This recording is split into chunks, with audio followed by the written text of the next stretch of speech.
Shalom, selamat pagi. Terpujilah Tuhan Allah yang Maha Baik, yang terus menjaga, memelihara kita, dan kita terus berdoa dan berharap seluruh umat-umat Tuhan tetap sehat, kuat, dan terus diberkati Tuhan. Pekabaran firman Tuhan pada pagi hari ini diambil dari buku Maranatha Tuhan Datang yang ditulis oleh hamba Tuhan Nyonya Ellen G. White. Sebelum kita merenungkan kebenaran firman Tuhan, mari kita sama-sama berdoa. Ya Tuhan Allah Bapa kami yang bersemayam dalam tata surga, berbicaralah ya Tuhan, karena kami telah siap untuk mendengarkan. Terpujilah Engkau ya Bapa, dalam nama Yesus kami berdoa. Amin. Pekabaran firman Tuhan pada pagi hari ini berjudul Spiritisme berperan dalam penipuan. Ayat intinya diambil dari 1 Yohanes 4 ayat yang pertama.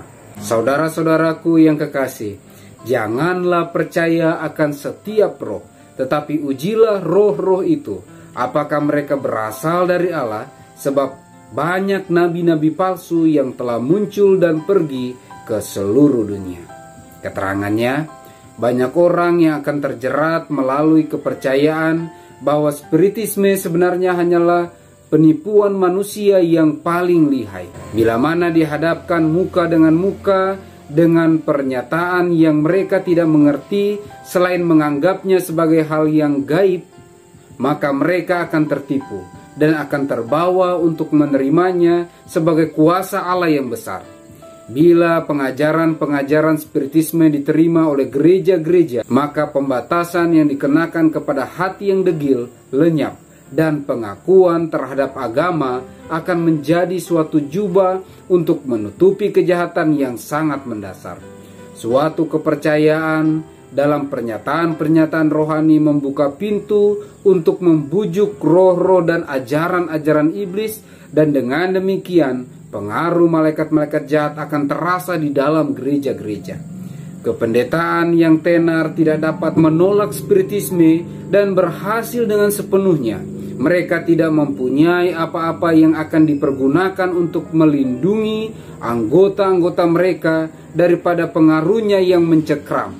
Sebagian besar akibat menyedihkan daripada spiritisme akan terletak pada para pendeta pada zaman sekarang, karena mereka telah menginjak-injak kebenaran di bawah kaki mereka, dan sebagai gantinya mereka memegang agama yang salah. Setan sudah lama mengadakan persiapan untuk usahanya yang terakhir menipu dunia. Dasar pekerjaannya diletakkan oleh jaminan yang diberikan kepada Hawa di Eden. Sekali-kali kamu tidak akan mati. Pada waktu kamu memakannya, matamu akan terbuka dan kamu akan menjadi seperti Allah, tahu tentang yang baik dan yang jahat. Kejadian 3 ayat yang keempat dan 5. Sedikit demi sedikit ia telah mempersiapkan jalan untuk rencana induk penipuannya dalam perkembangan spiritisme. Ia belum mencapai penyelesaian rencana-rencana sepenuhnya, tetapi itu akan dicapai pada akhir waktu yang sisa. Nabi Allah berkata, "Dan aku melihat 3 roh najis yang menyerupai katak." Itulah roh-roh setan yang mengadakan perbuatan-perbuatan ajaib, dan mereka pergi mendapatkan raja-raja di seluruh dunia untuk mengumpulkan mereka guna peperangan pada hari besar, yaitu hari Allah yang Maha Kuasa. Wahyu 16 ayat 13 dan 14. Kecuali mereka yang dilindungi oleh kuasa Allah melalui iman pada firman-Nya, maka seluruh dunia akan terseret ke dalam kancah pengacauannya. Orang-orang cepat ternina bobo dengan keamanan yang gawat yang terbangun hanya oleh tercurahnya murka Allah. Spiritisme berperan dalam penipuan. Pekabaran firman Tuhan pada pagi hari ini kembali mengingatkan kita. Setan sangat ahli dalam menipu. Salah satu alat yang akan digunakan adalah spiritisme.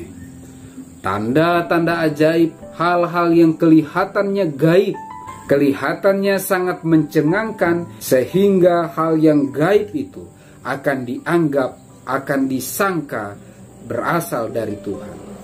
Pekabaran firman Tuhan pada pagi hari ini sangat jelas menekankan, hati-hati dengan hal-hal yang kelihatannya ajaib, hal-hal yang sepertinya mujizat, karena setan menggunakannya untuk menyesatkan bangsa-bangsa.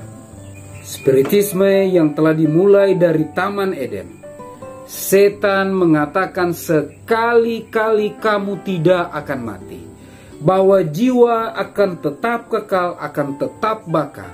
Tubuh bisa saja mati, tetapi jiwa tetap kekal.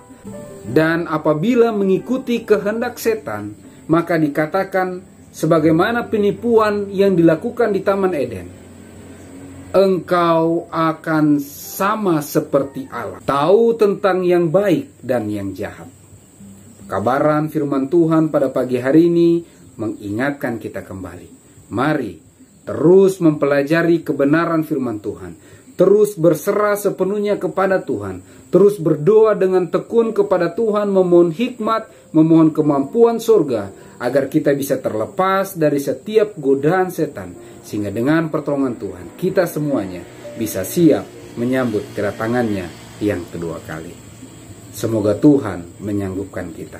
Mari kita sama-sama berdoa. Ya Tuhan Allah Bapa kami yang bersemayam dalam tata surga, pagi hari ini ya Tuhan kami bersyukur kebenaran firman Tuhan mengingatkan kami kembali untuk berhati-hati melihat tanda-tanda mujizat, tanda-tanda yang kelihatannya berasal daripada Engkau, padahal itu bisa digunakan oleh setan untuk menipu dan menyesatkan umat-umat Tuhan. Kami datang kepadamu ya Tuhan, memohon kuat kuasa surga, agar menuntun kami, menguatkan kami, agar kami semua bisa terus berserah kepadamu, terus bergantung sepenuhnya kepadamu ya Tuhan. Terus mempelajari kebenaran firman Tuhan, terus berdoa dengan tekun, agar dengan pertolongan kasih Tuhan, kami akan dituntun untuk belajar lebih peka mendengar suara Tuhan. Kami akan dipersiapkan untuk menghidupkan agendamu dalam kehidupan kami. Bantu kami untuk bisa siap menerima roh jan akhir, dan kiranya meterai Allah yang hidup menjadi bagian kehidupan kami. Diberkatilah kami semuanya dengan kesehatan, kekuatan, diberikanlah umur yang panjang, karuniakan murah-murah rezeki dari surga, sehingga dengan pertolongan Tuhan, setiap berkat yang Kau titipkan bagi kami dapat memenuhi setiap kebutuhan kehidupan kami, bahkan berguna bagi pelayanan pekerjaan Tuhan, menjadi berkat bagi sesama untuk kemuliaan hormat hanya bagi namamu. Terpujilah namamu ya Tuhan. Dalam nama Yesus kami berdoa. Amin. Maranatha, Tuhan datang. Tuhan Yesus memberkati.